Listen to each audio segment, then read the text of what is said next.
Good morning. My name is Rob Henneke. I'm the Executive Director of the Texas Public Policy Foundation, and welcoming you to our live stream discussion about the aftermath of Prop Q. And just for context of that, what Prop Q was a vote about a month ago on a proposed tax increase in the city of Austin that the voters rejected by about a 70 to 30% margin. And so really wanting to capture before the end of the year kind of in lessons learned and path forward, because the issues that are surrounding the city of Austin aren't just important to this city but apply to Houston and Dallas and San Antonio and El Paso and across the state. And so to have a great discussion about what happened and why and where we go from here, I've got my panelists for today's discussion. Of course, I've got my colleague James Quintero, who's the policy director for our Taxpayer Protection Project. And then joining us as well is my friend Adam Loewy. Adam is the founder of the Loewy Law Firm, actually a classmate of mine from the law school, but really has become a local advocate and was very active in the Save Austin Now effort that opposed the Prop Q ballot initiative just a month ago. So, gentlemen, welcome. Thank you for joining us. Thanks for having me. Thank you. So Adam, I'll start with you. And what led to the idea for us to have this live stream discussion was the op-ed that you published in the Austin American-Statesman that said why Prop Q lost and what Austin should prioritize next. And one of the things that jumped out to me in your op-ed was that you said that, quote, "we don't trust City Hall right now," and we being the sentiment of the voters in that. So tell me, what did you mean by that, and why do you see that this vote, was that message? Well, I think we all know that this is a Democratic city, and it is a very liberal city. And when the Austin City Council and the Travis County Democratic Party get behind something, it is going to pass almost every time. The only exceptions are Proposition B in May of 2021, which reimposed the camping ban, which was the homeless debacle that we can talk about in a second because it relates to this, and then Prop Q. So to have a general election that goes against City Council and goes against the Travis County Democratic Party, and, as you point out, wins by 30 points is an earthquake, in my opinion. I thought we'd win by about 10 points, but when these early returns came in and we won by 30, I was shocked. And so I think the starting analysis of it is this community does not trust the city council. This city council is not like councils before that were much more controversial, notably the Greg Kazar councils of, say, 2019 and 2020 and 2021. They're not doing crazy things like defund the police or the homeless situation, repealing the camping ban, but they have not done enough to convince the community that they are good stewards of the money. And what we saw leading up to Prop Q was some very egregious acts of the city council, such as spending $1.2 million on a logo for the city of Austin, which literally you could have made on ChatGPT for $12 free, or hired a company in India for $4 and gotten the same logo. It's not a good logo. It's not a good logo. It's a terrible logo. And so you had the mayor pro tem, Vanessa Fuentes, taking a trip to Japan. This is a woman that is addicted to Instagram and every day posts to Instagram. She hid that trip. And then you had council members dining on the taxpayer dime, being caught going to Three Forks, being caught buying lunches. And I think that they lost trust in the community. So then when they came to the community and said, we need this tax increase, we need $110 million more, people said enough, we're not going to do it. And 2 points from that is, one, I agree with you. The Democrats really went all in. I mean, you mentioned Greg Kazar is not a congressman. I mean, they were using him. They had mail pieces. You had the full unified coalition behind supporting this proposition. And I think, too, the Central Texas, Austin, Travis County has regularly approved tax increases. Right. You had Project Connect several years ago that was a huge increase, and it's when you have like these bond propositions, it's been hard to find an increase in spending that the voters here have not just regularly rubber stamped. But this was different, and I think that that's an important point to make, is that it wasn't that it was an increase, because those have happened in the past. It was really a trust type issue. But, looking back, James, from the viewpoint of City Hall, do you think that, was City Hall, was the City Council surprised by this? What do you think was their self-awareness going into this in terms of the public sentiment and, where they thought what they were doing? Yeah, it's a great question. And let me just echo Adam's observation. I do believe there's an obvious trust deficit that the city's going to have to grapple with and overcome in order to either pass a bond or a future Vader. Now, in addition to the trust deficit, though, I think the affordability issue is very high on the minds of the average voter. In fact, I would go so far as to say that affordability is the number one issue in America today. And I say that because when you look at the results communicate something on a visceral level, right? When you as a city push forward a proposition with all your might and you lose on almost a 2-to-1 basis, that tells you something significant. And so I think I think the average Austin area voter right now is struggling to afford the basics and put food on the table.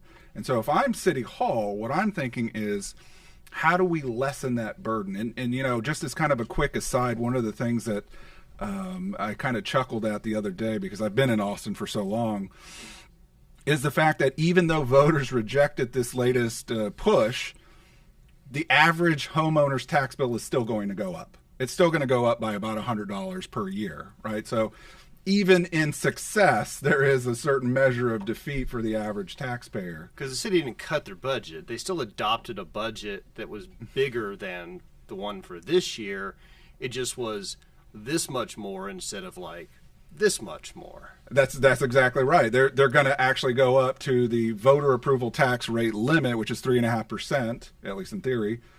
And that means the average person is going to have to bear more. So if I know the electorate is sensitive about affordability today, and we're still increasing their taxes, a smart local politico should be thinking about, well, what are the things I can do to lower or lessen the burden of government moving forward? And so hopefully that's what they're thinking through right now, is how do we strip some of these extras in the city budget and return those savings back to taxpayers in the upcoming fiscal year? Well, what extras, right? They're going to cut fire and EMS and police, because they didn't get this tax increase. And I guess, Adam, I think closer to the vote, people could see that Prop Q is in trouble. But if you go back to the origin of it, are we talking about a disconnect too between the policymakers at City Hall and the public sentiment? Because it seems that there was some hubris. I can't imagine that the City Council would have supported this if they thought it was going to lose. They thought it would pass.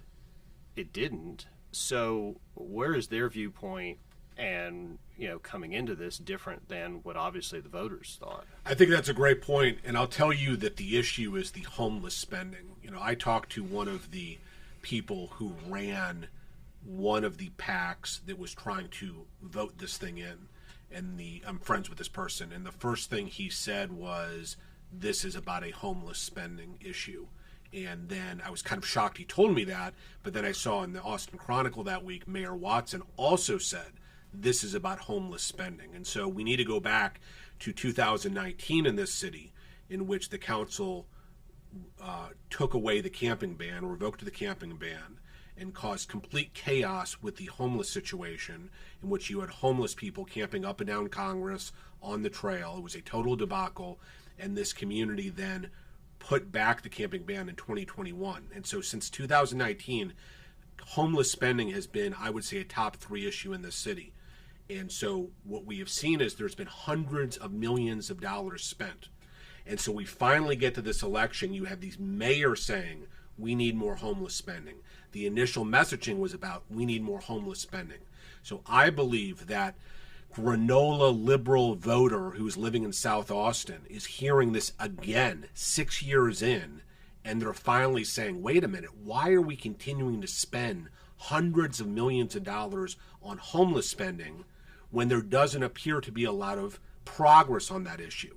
So I think that the issue really is that they lost trust on this issue because that is a black box that they keep putting money in.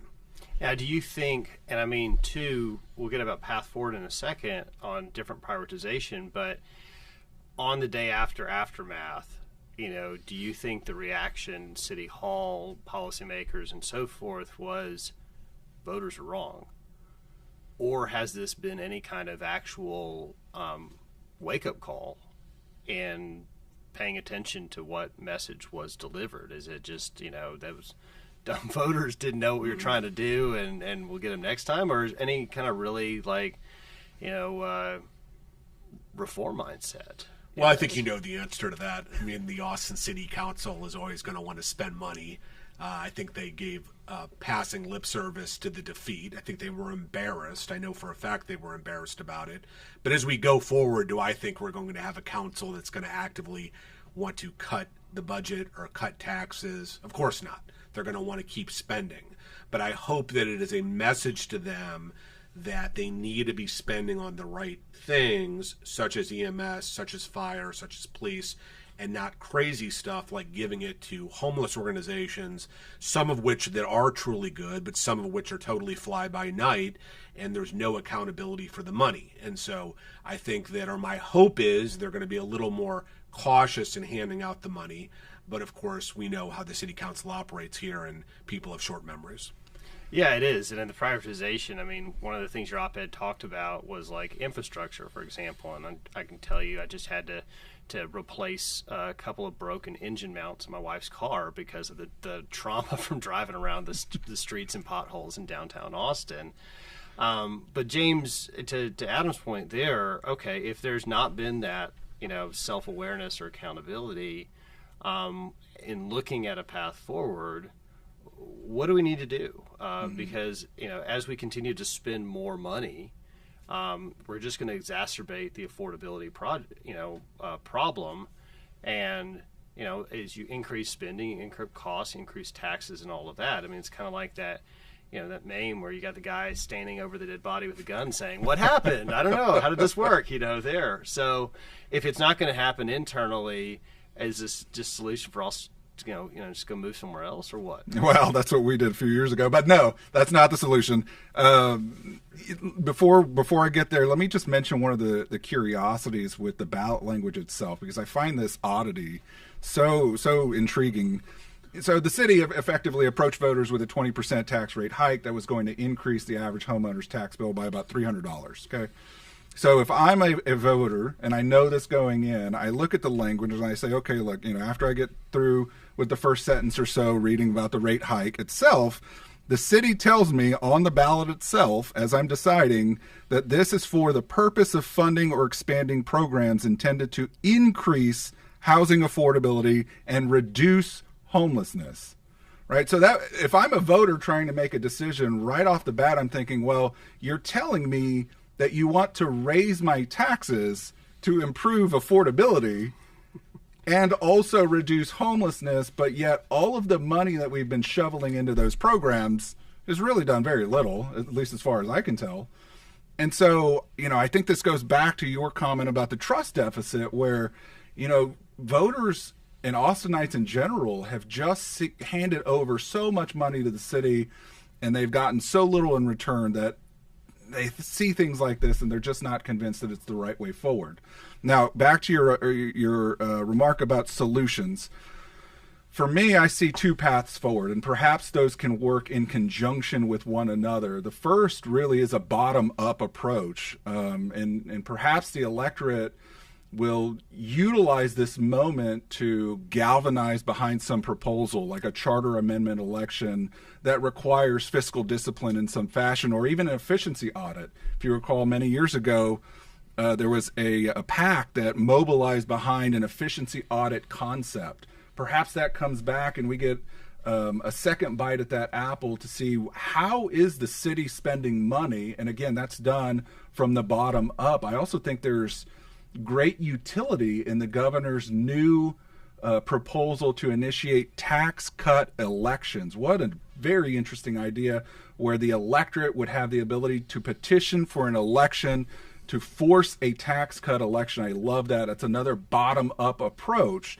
Now, a top down mechanism that ought to be considered is state level reforms to impose fiscal rules, right? Meaning spending limits, debt limits, balanced budget requirements. There's all sorts of things that we can do from a state level perspective to force good governance in Austin City Hall. And all of these things working together should put taxpayers in a better position moving forward. You know, the size, I'd love to get your thoughts on that, because I think I saw that you tweeted about, I'll still call it a tweet, the idea of an audit, an efficiency audit, and you mentioned that I think it's over $500 million that have been funds shoveled towards, homelessness, but it's a black box. We have no idea. I mean, that's $500 million, just a staggering sum of money, and part of that is there is no, public idea. We see it's not getting better; it's getting worse, in those issues. But there's more about just the spending the money that is tied to this public sentiment that doesn't trust City Hall. What do you think? Yeah, I totally agree. And what I was getting at earlier is that homelessness, or the city council, has been convinced for years that homelessness is one of the most important issues in Austin. And I'm kind of skeptical that the average voter actually believes that. I think the city council has gotten into their head they need to solve this problem, when all of us know that it's such a deep problem. It's such a cultural collapse in many ways of why people are becoming homeless. One issue is affordability, but another issue is simply people checking out of society, people with serious drug issues, people with serious mental health issues.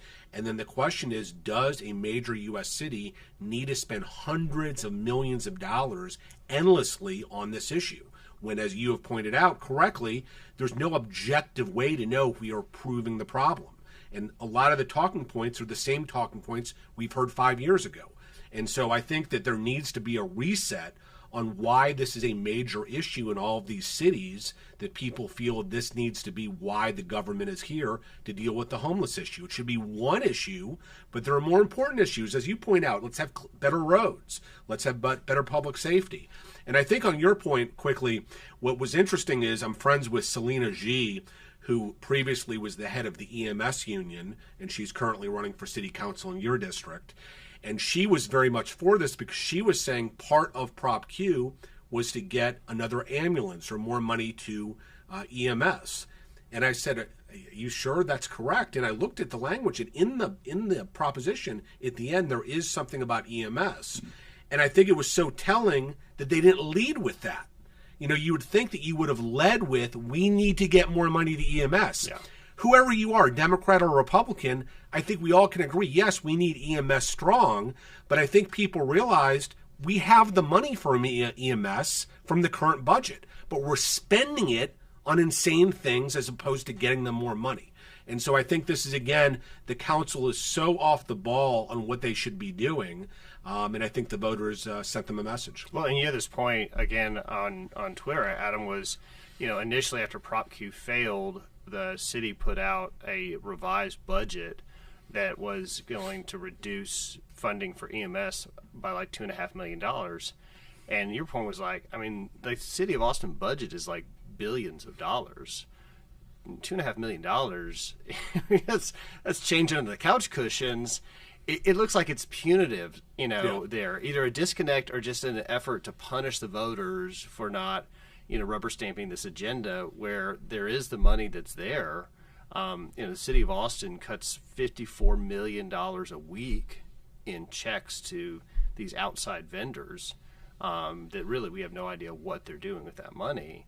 But for the basic services, it seems to be the afterthought as opposed to this, this kind of, myopic focus on the homeless industrial complex. That's exactly it, and it's a remarkable commentary on the government that they don't lead with public safety. Because again, I think most people, when they call 911 because their loved one is having a heart attack, they want to make sure EMS is there.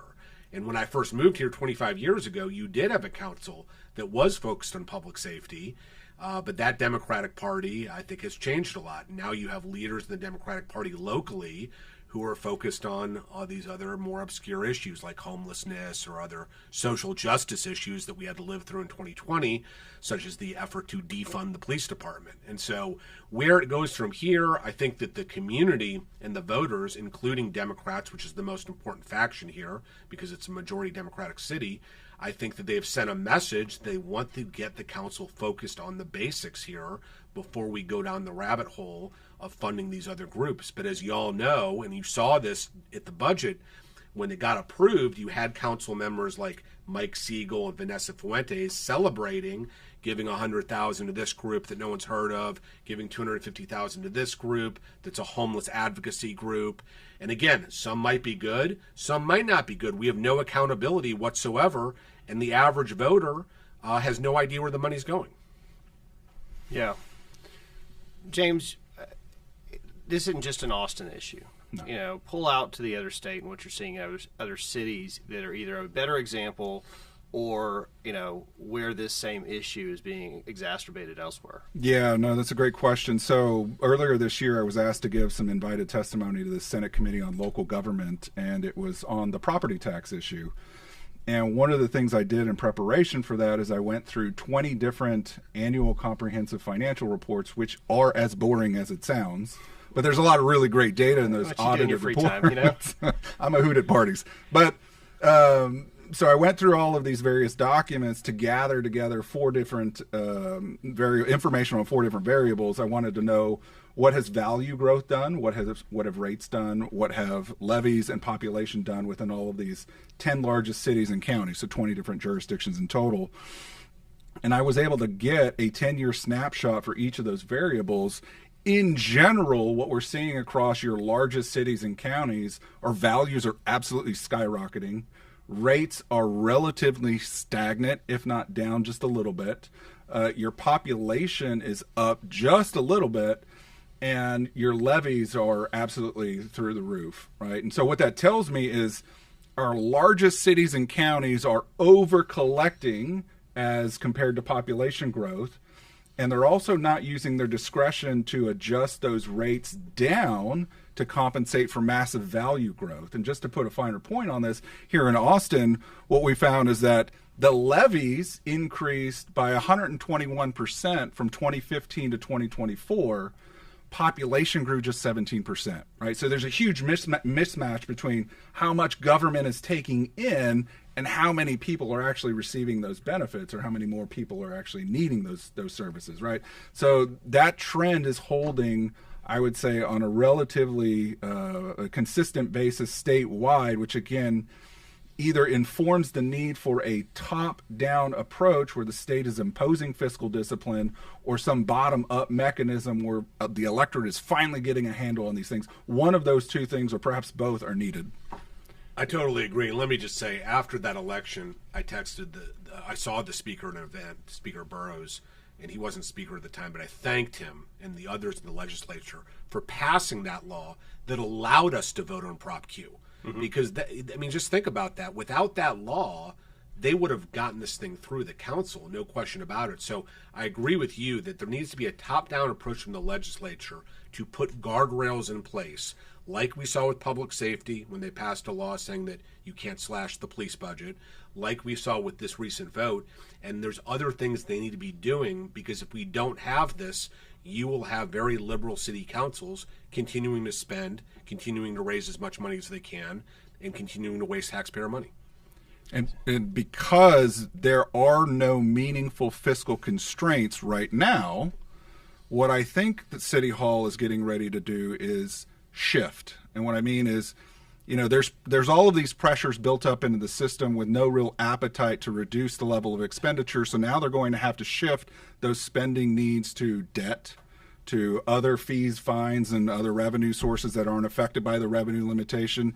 And they're probably also going to look for opportunities to shift functions onto third-party governments known as special purpose districts. So I would look for the city to continue in its bad habits until forced to do otherwise, but it's going to achieve its aims through other means. Well, right now, I mean, the city is putting together a huge bond package for, proposal for next year. And there was a survey that was put out asking for community sentiment about it. It's kind of laughable because of how loaded the thing was. I mean, it was like, the question is like, on the idea of a bond package, would you rate it as like amazing, awesome, or phenomenal? Like there, I'm like, where's the like, don't do it option there? Alternate universe, Adam, January 1st, a Mayor Loewy, or had you the magic wand moving forward, what would you like to see in a pivot, recognizing the realities of Austin, but also in what the message should be received and delivered and what that path forward looks like? Well, we're already doing it. We've announced that we're putting on the ballot a efficiency audit, an outside audit that must be done. We're going to have the signatures to do that for May. Houston did something similar, and they were able to save up to $100 million of just getting someone under the hood from the outside who can look in and see how this money is being spent. As you correctly pointed out, we tried this before COVID, and it was defeated because, respectfully, I don't think the campaign was really well run. It will be better run this time because Save Austin Now and some other groups are doing it. And so I think that if that passes, that will help out a lot. Now, will that actually cause the city council to suddenly get more fiscally responsibility? We are in Austin. I don't particularly see that happening, but the more sunshine you can shine on the situation, the better, in my opinion, because they do react to pressure. And when you're showing that there's completely absurd waste, such as with the logo, they don't like that. And so I think that's probably the best way we can do it here. Well, and I think that's a great idea. And what needs to happen, I recently did an open records request to the city after I saw that in 1 week the city had made $54 million in payments to outside vendors. And I asked just like, what are the contracts that these payments were made pursuant to?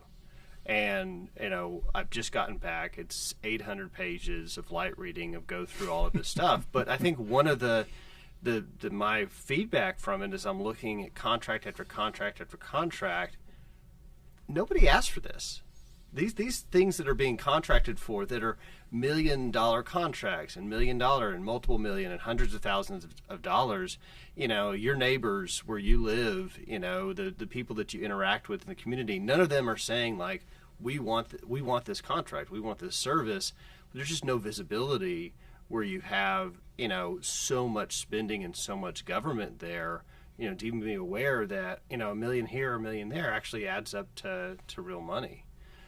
So I think what was effective, here at the beginning of this year, seems like a long time ago when you had some of the federal stuff involving, Elon and USAID and all of that, is that some of the things that were being spent on were just so absurd that there really wasn't kind of a defense for it. So, I love that idea. I hope that will be, successful. James, any next steps, thoughts on you have? Yeah, let me wedge an issue in here that I think kind of touches on something y'all both mentioned, which is that when you go back to the economics literature, there's a phenomenon noted by scholars that's referred to as the flypaper effect. And the flypaper effect refers to this quality about federal grants, which means that when the federal government tends to give your subnational governments money, it's on a temporary basis, but there's a sticky quality to the money, right? Because governments don't like to part ways with people and programs. And so when the national government flooded the zone with all of these various COVID dollars, you saw lots of local governments do everything in their power to resist ending those temporary people and programs. Right, which I think goes to your point about the urgent need for some sort of comprehensive audit, because we got to get a handle on what we're spending money on and why, and what contribution did all of these pandemic dollars add to the situation. Because, Austin was certainly wasteful before COVID, and I think that problem has gotten worse because of those temporary dollars or at least some portion of those temporary dollars being made into permanent people and programs. So, kudos on the audit, because I think that is a very powerful method to identify waste, fraud, and abuse in the system, and then offer up the governing body the ability to either take action or not, and then be held accountable for those decisions. Yeah, I think the transparency there as a close, Adam, I'll give you the last word, but I think one of the things that was powerful right before Prop Q was some of the statesman reporting and revelations about, Councilman Siegel's trip to Germany right before the vote, or the Japan trip, or some of this other things there. And so I think more of that will just help to engage the public. Because, what do you think, and I would say as the kind of closing last word, should be the goal? What are we working towards? Not working against bad spending, but what do you think we want our city government working towards? Well, I can give you an example. As you all recall, there was a bond passed in 2014 to improve the roads, and they got it passed. The Mayor Adler was pushing it. I remember he called me about it, and the package was specific roads they were going to work on. Well, there's one road by me, Spicewood Springs and 360. 11 years later, they're finally doing the road. 11 years. And then there's the exchange in Westlake on Westlake Drive and 360. 10 years later, they started that. Why did it take a decade after a bond passed to fix these roads? Again, Democrat or Republican, I think we all can agree, the roads should be better in this town. So instead of waiting 10 years to fix the roads with this money, what did they do? They just spent it on homeless stuff. The focus was on other issues. And to your point, I'll never forget, when that money came in from COVID, Mayor Adler, who was the mayor at the time, came out, said his big goal now was to solve the homeless problem, and he spent hundreds of millions of dollars of federal money on homeless issues.